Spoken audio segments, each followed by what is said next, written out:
Welcome to Healing Whole, the podcast. I'm your host, Callie. I'm a certified personal trainer and fitness instructor. I also happen to be extremely passionate about holistic living. With close to 10 years of experience, I've worked with clients from all walks of life. I also know a healthy and holistic lifestyle can be a little overwhelming. I'm here to break it down for you and take you on my journey to healing whole. Remember, the materials and content within this podcast are intended as general information only and are not to be considered a substitute for medical advice or treatment. Hello, and welcome to episode 36 of Healing Whole, the podcast. I'm here today after a long, much-needed break with one of my mentors, Jessica Hutto, who is also known as Divine Maven. Jessica is a spiritual and business mentor and so much more than that, which we're going to find out about today. But how are you doing? I'm good. Thanks for having me. Thanks for being here. I'm very excited.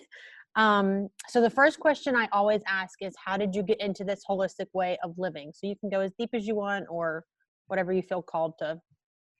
Yeah, I love it. We're just like going right off the bat. Like, Yeah. let's go. Gosh, I would say I'm 39 now. So I think probably when I had my daughter when I was 32, 31, 32. And I had postpartum depression after my first child, my son. And that kind of threw me for a loop. And then 3 years later, I had my daughter, and I thought that, oh, I've got this now. You know, I'm okay. I've been through it once. It's not going to happen again. And a little bit of denial, I think. Mm-hmm. I was on medication with my son, and then I thought, no, I can handle this now. And after I had my daughter, it just hit me like a ton of bricks.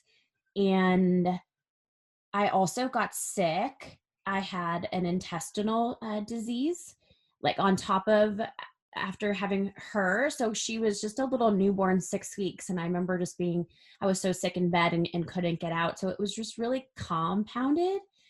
And my life just, I feel like if you don't listen to the universe, it'll throw like a rock at you. And then if you still don't listen, it throws a freaking boulder. And so that was my boulder, because I hadn't been listening throughout my life to like the whispers of my soul. You know, I was just doing things to, at the end of the day, please everybody else besides myself, Mm-hmm. which I think a lot of us can resonate, especially as like moms and women.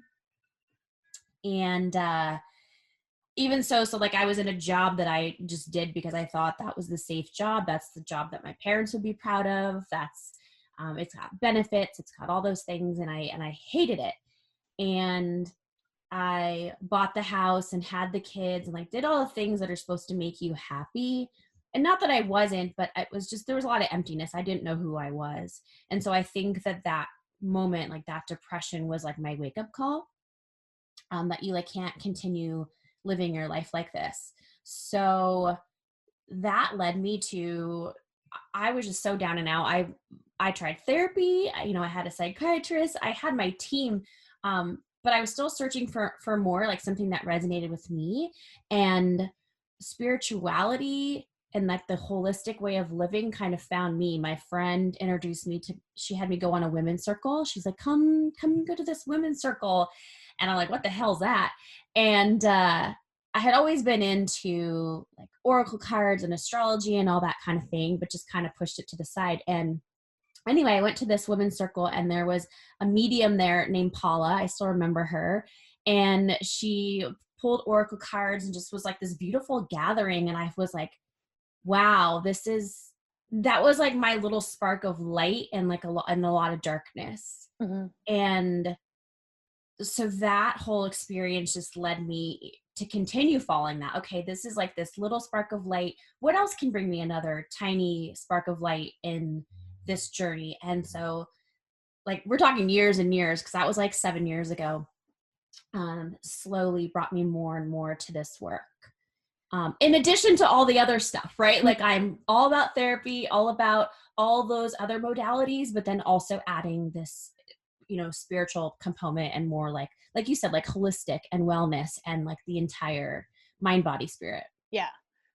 It's so funny that this already is going to come up, because I swear on every episode and the show, that it waterfalls. So it's kind of like you start, you dip your toe and then it like waterfalls over, or you just do a little bit and then it just comes into all these aspects of your life, and then it's kind of everything. But mine started with nutrition. That's how I got more into on a healing journey, really. And then it moved into journaling and things like that. And then And I you did got the nutrition like for your mental health to try to help with your yeah.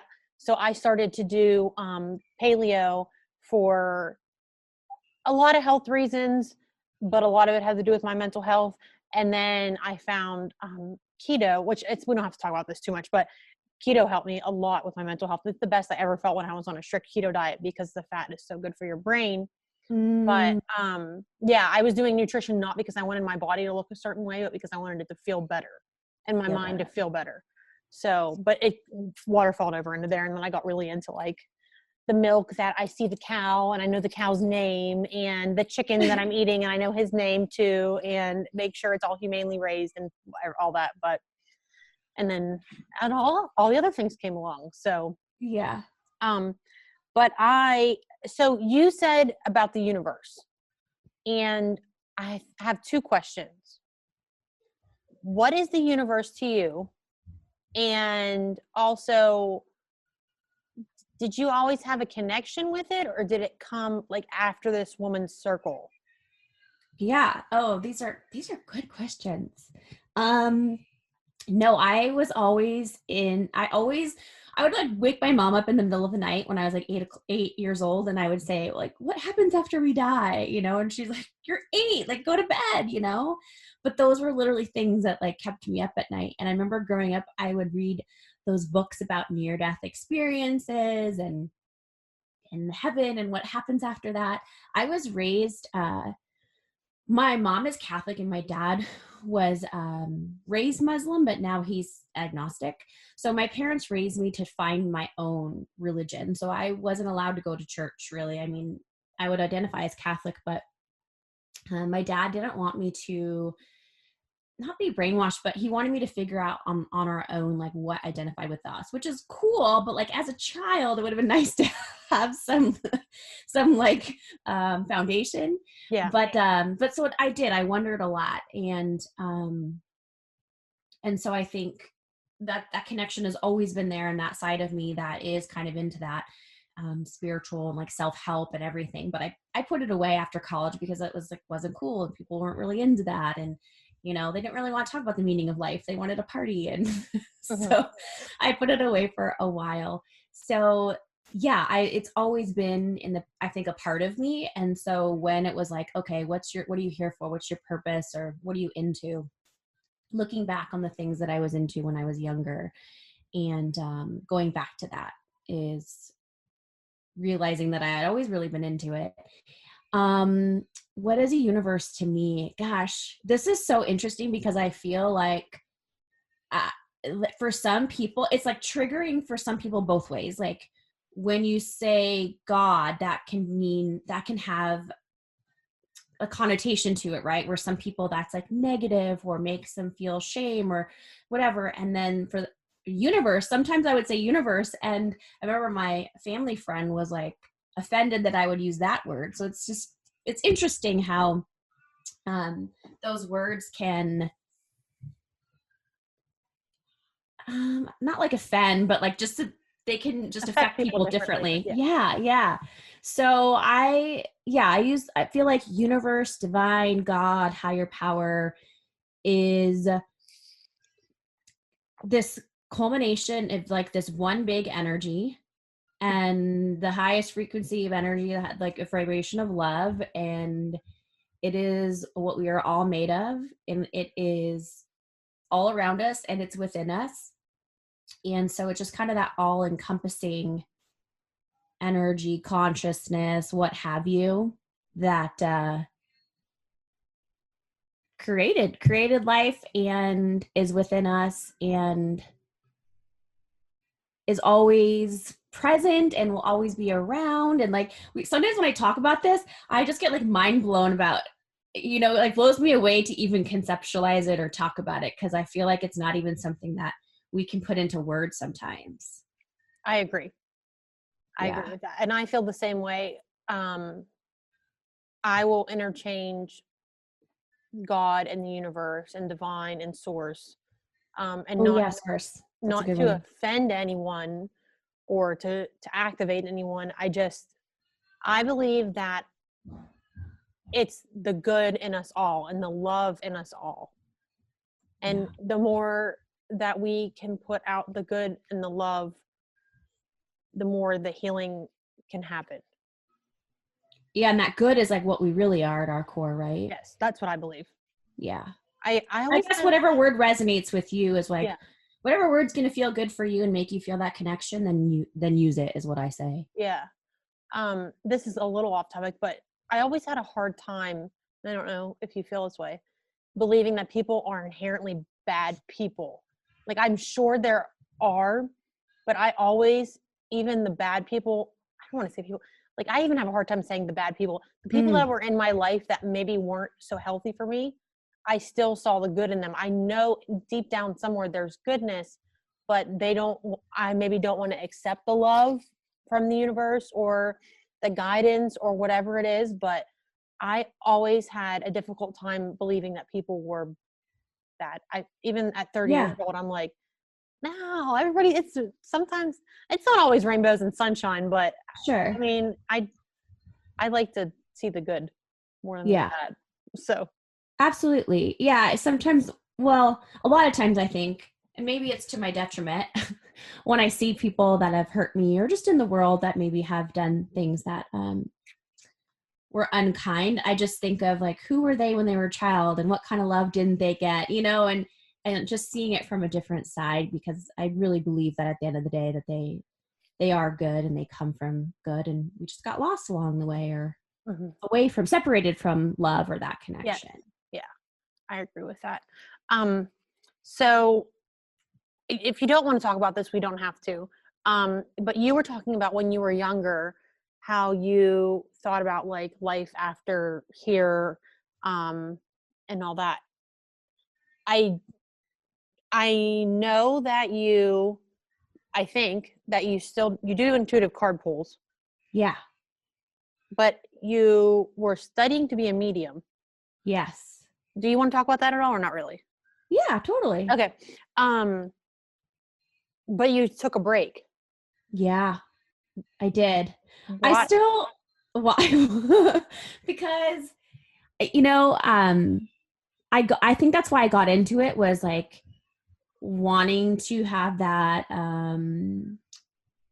comfort of there being something, and then really knowing like I know, and also to be able to talk to some loved ones that, I lost and really, really miss. And so that's what got me into it. And it was beautiful because it did really show me that we can connect with that other side. It really has brought me a lot of peace of our loved ones being on the other side. And I realized that for me, what started out as something with a beautiful intention, I think turned into wanting to be quote unquote special. Like I thought, oh, I'm a medium. Like I can do something other people can't. And I loved doing readings for people and being able to share those messages. Like nothing, it truly did light me up to be able to say that and bring somebody else peace. But I think at where I was at, I still have some ego work to do on, what is my intention, and not trying to do it for this like specialness or this weird accolade, and really just to do it coming from a place of love. And then I also felt like I don't want anyone to rely on me to talk to somebody like a loved one. I want to like teach them, right? Where they say like teach a person to fish and they'll be plentiful. But so I want that. I want to teach other people here, this is how you can do it yourself, like empower yourself instead of relying on somebody else to, people would want readings all the time. And like once a month. And I'm no, like you can do this yourself. You can practice and tune into your own intuition and have the exact same thing, because I'm no more intuitive than anybody else, you know? Yeah. That's I like those. I like why you do it or started doing it, but I also like the reason, not that it matters if I like it, but the reason why you step back, because I think it's admirable to be able to like check in with our ego, because I don't think everyone can do that. And Yeah. I love doing intuitive card pulls, love them, Yeah. but I was doing them for a party, not like, so my intention was to sit in my office, and then people from the party next door come over, and I would do one at a time. They're like, hey, come over here and do it. My ego went the whole other way. I was like, oh, I can't do this, I can't do this, I can't do this, I can't. And I shut down. I shut down so hard. I was like, Like, because you were worried if it was like the right message, yes, or I wasn't listening. My ego was all right there, like, you're going to do it wrong, you're going to do it wrong, you're going to do it wrong. And there's no such thing as a wrong. It's just your intuition. right. Like, I know, but there is a lot of trust, like trusting what comes up, even if it yes. doesn't. People say like right away it doesn't resonate. You have to trust. Nope, it's going to later on. It's all going to make sense. Yeah. That was hard too. I definitely had that as well. Yeah. So that was not for me to do it like that. I do not want to be a reader at an intuitive card reader at a party or anything, because that gave me so much anxiety. I'm really good with one-on-one, or like on lives. I can do, because I'm focusing on one person at a time. With all those voices, I was like, this is too much. I can't handle it. And I love that that's one thing I love about, like, you just go out there and try it too. And okay, like, this isn't for me. Cool. I checked that off the box of like, I tried it. This is what I liked about it. This is what I didn't. And then it gets you closer to even more of like what you're here to do, you know? Yeah, absolutely. So you were just saying a little bit ago that about wanting to teach people how to do it on their own, but you're teaching people something new starting in the new year, which is a Yes. program that I'm in and I'm excited about. And I didn't know if you wanted to talk about that a little bit, because I think it's very interesting, and a lot of people don't know about the chakras and what they mean. And I mean, I need to learn more, which is why I'm in the program, and I want to do it. I just love that. And if I'm not right on this, you can correct me, but the first half is us healing working on our own healing.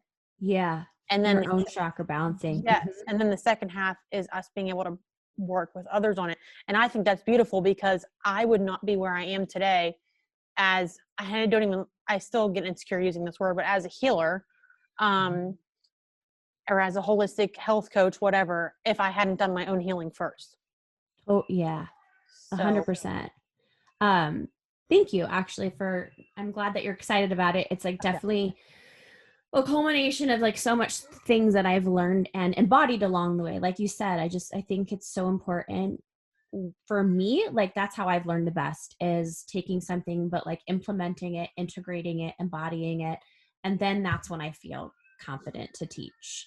Sometimes if I just like took a course right away and I try to turn around and teach it, it doesn't land. And I think that's just because I hadn't embodied it first, you know, and even somewhat with the mediumship too, because I became certified in that. And then I was turning around and teaching it. And I'm like, wait a minute, I haven't integrated this enough. Right. So, but yeah, I think there's just sometimes with some things, like it just finds you, and you just have to go with whatever sparks your interest. 2 years ago, I remember writing a vision board, and I wrote like, continue learning about the chakras, be an expert on the chakras and teach them. I mean, I knew what they were and I was still studying them, but not to the degree that I did in the last 2 years. And so it's just interesting sometimes how it just plays out. It's just like this weird thing I wrote down and I just kept following it. And it's brought me a lot of, for me, I think the chakras are wonderful. It's just like our own internal map and compass that we have to check in with how we're doing in life and if we're in alignment or not, like if we're in the flow of life. And kind of where we're supposed to be at, it's really helped me, because sometimes it's just like, oh, are you in alignment or not? I don't know. It's just a weird question. But for me, if I take a look at how am I feeling, each chakra is an energy center. We have 7 main energy centers in our body, right? We're all made of energy, and each chakra represents a certain emotional component, a physical, spiritual component. So then you can take a look at, okay, how am I feeling? Like I'm feeling a lot of limiting beliefs around money. And then it's like, oh, okay, well, you've got some root chakra work to do. I'm not feeling confident in my launch. Okay, great. Well, that's my solar plexus has to do with confidence. So then I'm going to do some solar plexus work. So that's what I love about it is, again, I think I like things that are also putting the power in you, like your own tools. And so I like that you can self-diagnose and then use these tools so many different ways to balance your chakras to bring you more abundance, more peace, more joy, more bliss. And I just found that that's like been the thing that has really helped me transform the most and grow in my business. And not only that, but help my clients as well. Yeah, that's awesome. You're a yoga teacher, right? I am. Yeah. So you guys, they teach you about the chakras in the training, right? So somewhat. I'm still in yoga teacher training because of COVID. So we had to stop, and then they continued, and I decided to wait until the next round because it was just not in alignment at the time. So I'm like 2 weekends away from getting my certification, whatever. Yeah. But yeah, they talk about the chakras some, but not as much as I want to learn about them. Yeah. So I know them. I know their colors. I know that if I need to work on them, I can look up which oil I need for which one, and I can do that. But I don't feel comfortable. I need to embody it before I practice it with other people. So Yeah. that's why I was so excited about this program, because I want to be able to share that, but I didn't feel like I had enough knowledge and I hadn't practiced it enough on myself. So that's huge for me with everything that I do. But yes, so we learned going back to yoga, we learned a little bit, but not as much as I would have liked to, but that might've been also the weekends that I missed. And I didn't. Yeah. And every program's different, right? Yeah. So but I'm always curious because I feel like sometimes the poses, they'll teach poses for certain ones and things like that, which I find fascinating. Yeah, I think that's cool. I had a therapist once years ago, and she had a card deck, which is another thing we're going to talk about next. She had a card deck that had yoga poses for the different chakras. Ooh. And she would, she was a really cool therapist. If I was feeling like, I have a lot of issues with my solar plexus, or did in the past. I think my root chakra is what I have the most issues with now. But she would solar plexus is yellow. Yeah. Yeah. So it'd be a yellow card, and then there would be different poses, to open it up and all that. It was just so cool. And my therapist knew that. I know. I was like, this is awesome. We need more therapists like that. I know. think. It was so cool. So yeah. I'm excited about that course, but I'm also excited about you're coming out with a card deck. Yeah. That has to do with chakras too. Yeah. That people can pre-order, right? Yeah, to get on the wait list for the pre-order. So we're going to do an order at the end of December. So if you want like a Christmas gift to yourself or somebody, and then we're going to send just one big order out about like probably the beginning of January. But it's also a chakra deck. It's I created this thing, not thing, but part of chakras to help you embody the chakras called chakra archetypes, goddess archetypes. So archetypes are just characters that we can identify with, like the wicked stepmother, right? We all know that in Cinderella. We all know what the hero looks like in, Superman and that kind of thing, right?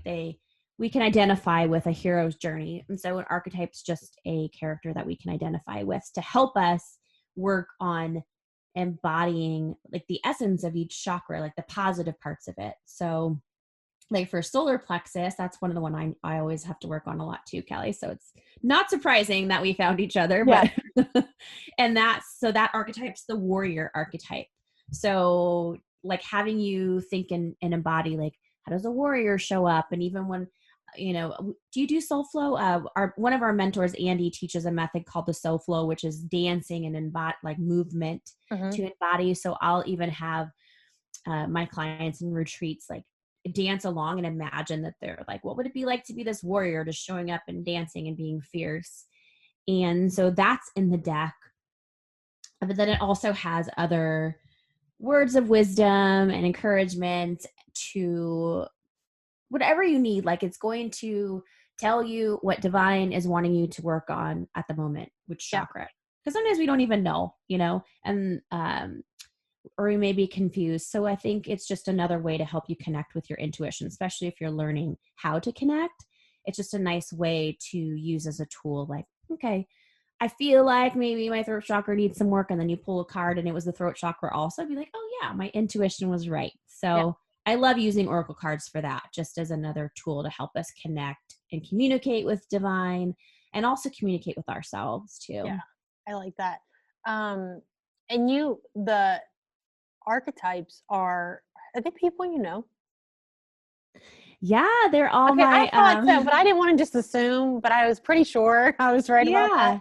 They're my soul sisters that I've met along the way on this journey. So some of them were like in a mastermind that I was in, the mastermind that you're in right now. And one is my photographer, who's like my favorite person in the world. And she is awesome. So yeah, I wanted to include women of all types of bodies and backgrounds and everything, just to really just celebrate what it is to be a woman and feel embodied and confident and aligned. So yeah, that is beyond cool.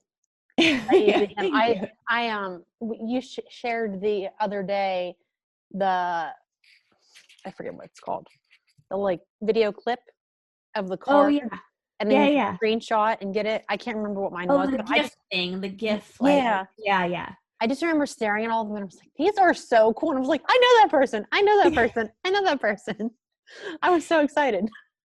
I know. I was going to do it where I was going to have everyone, different people kind of like apply or, and get it, and have a spot. And maybe I'll do that next time. That'd be cool. Yeah, just to allow everyone. But this time I just wanted to celebrate some amazing people in my life. And I didn't want 42 decks of just me. Yeah. I would feel the same. But yeah, that's awesome that you did that. I love that so much. And that deck you said is coming, or you're going to place an order at the end of December. Yeah. Okay. I can do a post or like to post in your comments the link for the pre-order if anyone's interested in that. So yeah. Cool. Awesome. I'm trying to think. What else? Is there anything else that I always say the same thing at the end too? Is there anything else I didn't ask you that I should have asked you? I will ask you about your social media stuff, so negate that. But is there anything else that you want to talk about that I didn't ask about? Well, I think just reiterating that like people like you and I that are empathic and that are sensitive and maybe have struggled with anxiety, struggled with depression, maybe struggled with even talking in front of people and being seen and heard, can work on these things and not like we're perfectly healed or, got our shit together, but at least be able to turn around and be able to share what's helped us and create a business and life that feels good to us. I always thought like it wasn't possible for me because I didn't fit in the 9 to 5. I couldn't hack it. But that there is a place for us where we can feel good and we can thrive, and it doesn't have to, we can create our own path. And I think in doing that, that will help more people that are the sensitive souls out there that maybe feel like, where do they belong, and kind of paving the way too. So I love what you're doing and how you're continuing to show up. And I just can't wait to see all the different people that you're going to change, and me too, just through this work. So I just love that, even that you're having the podcast and being able to share about mental health and all the things, but just showing how we're still able to thrive and live a life still with it. I like earlier that you said, because I'm very much about accepting the fact that I am on medication, and I don't think medication's for everyone, but it is for me at this point in my life. And eventually I would like to not be on medication, but I don't know if that's reality for me. But I like that you said this lifestyle along with therapy or thing, you know what I mean? And it wasn't just pushing that all away, because you do live this holistic lifestyle and this healing lifestyle, but not making that part not valid, because that makes me feel good, because I struggled for a long time, especially with my daughter after she was born. I felt like a fraud because I was giving her medicine and herbs because I just wanted the pain to stop. So that's when she's sick, you know what I mean? You want the pain to stop. Yeah. And I needed her fever to come down, and I tried essential oils, and she was so sick at one point, it just wasn't working. So I gave her some Tylenol, but I was also giving her all the other herbal things, and I was giving her probiotics and doing all the things, but I still felt like I was a fraud and a bad mom because I had given her that Tylenol. And for a long time, I felt really guilty because I was on medication. I take 3 different medications just for bipolar anxiety and depression. But I felt like a fraud because I couldn't fix myself without meds. And not even the therapy portion, because I think therapy is holistic, absolutely 100%. And, maybe even medication is in a way, but I felt like a fraud for so long. So when you said that, it just affirmed to me that it coming from someone that I learned from and look up to, hearing that feels good. So that's so interesting, because our other mentor that we both have, she said it to me one time, I was on that medication and it was the same one that I'm on. And I was like, what? Holy shit. It's almost like it just, I don't know. It's not like we need permission, but it does feel good to know that we're not alone in it. And honestly, and I've written stuff about this, is it allowed me to be on this spiritual path, because before I couldn't get out of my own head with my anxiety to meditate or to embody or even really just explore that. And so being able to kind of not balance, but at least bring me to a baseline where I could go deeper with this work, has made my life so much richer, so much more fulfilling than just medication alone. But I don't think I would have been able to get there without the medication, at least at this time. Who knows where, like you said, who knows where I'm going to be in 2-3 years. I'm always continuing to do the work. I still work with the trauma therapist and all the things, mentors and do all those things. But I'm grateful for them. And I feel like we were put in this time on earth for those to be available for us. So there's got to be something there just has to be something to it why it's an option for us at this time. And but yeah, releasing the shame, man. I don't know if you breastfed, but I didn't breastfeed my kids for very long. Yeah, I did. And Annalise for 24 hours. And the shame, man, the shame of that, I think made me scared of telling people about that if I was on medication and still being a spiritual teacher. But yeah, I mean, the shame does us no good. I'm still learning that. Yeah. Still. Annalise, I can't remember. I don't know if you saw, but Annalise hurt her arm over the weekend.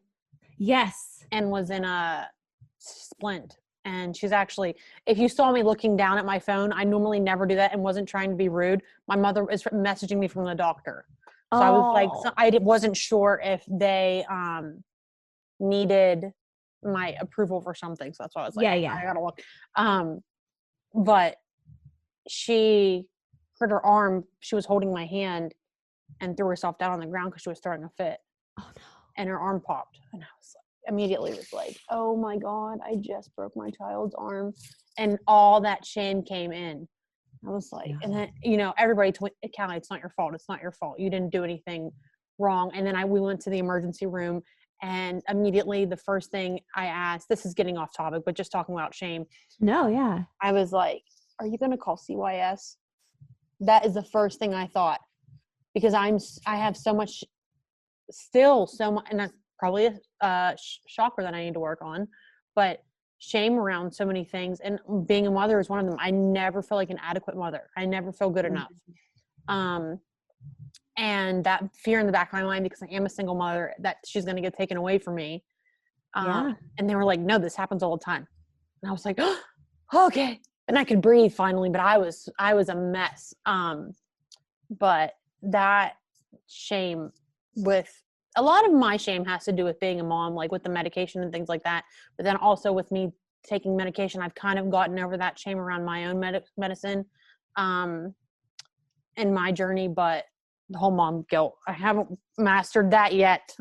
If you figure it out, let me know. I mean, Lord, it's like we don't spend enough, or we spend too much. And I don't know that goes away, but I think for me, what helps is like parenting myself how I would try to comfort her when I'm feeling those feelings of shame or guilt or anything like that. And just like, how is this serving me? Because we keep it for some reason. So why are we keeping that shame? Is it just to, I don't know, stay small, or I think it's comfortable. Yeah. What we might be used to, like continuing that pattern of like, you do this, no, you're the bad, you're not a good girl. And then like this weird cycle. Yeah. I had a lot, I don't mean to keep talking about myself because this is about you, but no, I love the podcast where people are just talking like, not even like an interview, it's just a conversation. That's just me. I had a boyfriend in high school, and I think my shame started there because he was super abusive in all the ways you can be abusive. And I had so much shame and guilt around that for so long. So I think for me, it's weirdly comfortable because I was 15. So that's 15 years ago. Right. It's still such a transformative age. That's interesting because my boyfriend in high school was kind of a lot of like, where some of my, well, also childhood, but he was always like, you're such drama. Like he broke up with me because I was drama. And I was like, listen, I wanted to scream at him. Like, I live in an alcoholic home. Like, my life is drama. I don't know any different. I didn't know any different at that time. But there was a lot of shame of like who I was. And but you're right. Yeah, there is some weird comfort in like, oh yeah, that's just me. I'm the fucked up one or whatever. Yes. Yeah.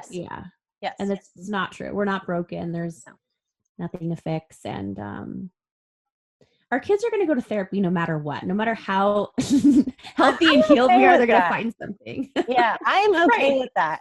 I know. I would put Annalise in therapy tomorrow if she came to me and was like, Mommy, I want to go to therapy. I'd be like, all right, go. I got a good therapist for you. Absolutely. So my son did go to therapy for a little bit because he was super anxious and pulling like a little bit of OCD tendencies. So it helped him. Annalise went through it did not last long, but it was right after a move. She was pulling her hair, like just so going. Was my son. That's what reminded me of it when you did that. And I was like, oh fudge. I again, shame came up. I was like, I ruined my kid. And then I was like, I don't think this has anything. I love her. That's all she wants is love and safety and security. And but I did contemplate taking her to therapy, but then it subsided. I talked to my therapist at the time, and it went away quickly. I think it was just a little uncomfortable for her, the whole move and that. Yeah. But she went through something similar. Interesting. Yeah. And I mean, the thing is like, that's why I wonder if there is some sort of like biological or chemical component, because I'm sure, look, Annalise has been raised with you and all your family and all this love and support. And, same with my kids. I mean, and then they still can have that. And it's like, okay, well, at what point is it? It's also something else, Yeah. Yeah, absolutely. Or it could be. Yeah. Cool. So where can people find you online, on social media, on wherever? Because you have a store too. You what? You have a store too. Yeah, I have a metaphysical store. So it has like crystals, and if you're doing well, we're not really doing retreats as much anymore, but if you want to set up like your meditation space or anything on your spiritual journey, but that's you can find it on my website. It's jessicahutto.com, and I'm on Instagram, the Divine Maven. Oh, I think that's it. From there, you could find all the things like Facebook, free Facebook group. I do free moon circles and new moon circles and full moon circles, just to bring everybody together and they're awesome. Have that community, especially right now. Yeah. Cool. So yeah, thank you for joining me for my coming back episode. Welcome back. I'm very excited. Awesome. Thanks for having me. It was really, really cool just getting to chit chat and riff and talk about things that we don't always talk about in, this is what I like, some of the deeper stuff, right? Of like when we meet people and kind of just being able to be like, who are you really, tell me your struggles and tell me your triumphs and that kind of thing. So I really appreciated it. Yeah. Thank you so much. You know what's so funny? I used to have a way that I ended this podcast and I honestly can't remember. I think I can't remember. I didn't practice. Create a new way. So anyway, thanks for joining us for another episode of Healing Whole podcast. I'll see you next time. Bye.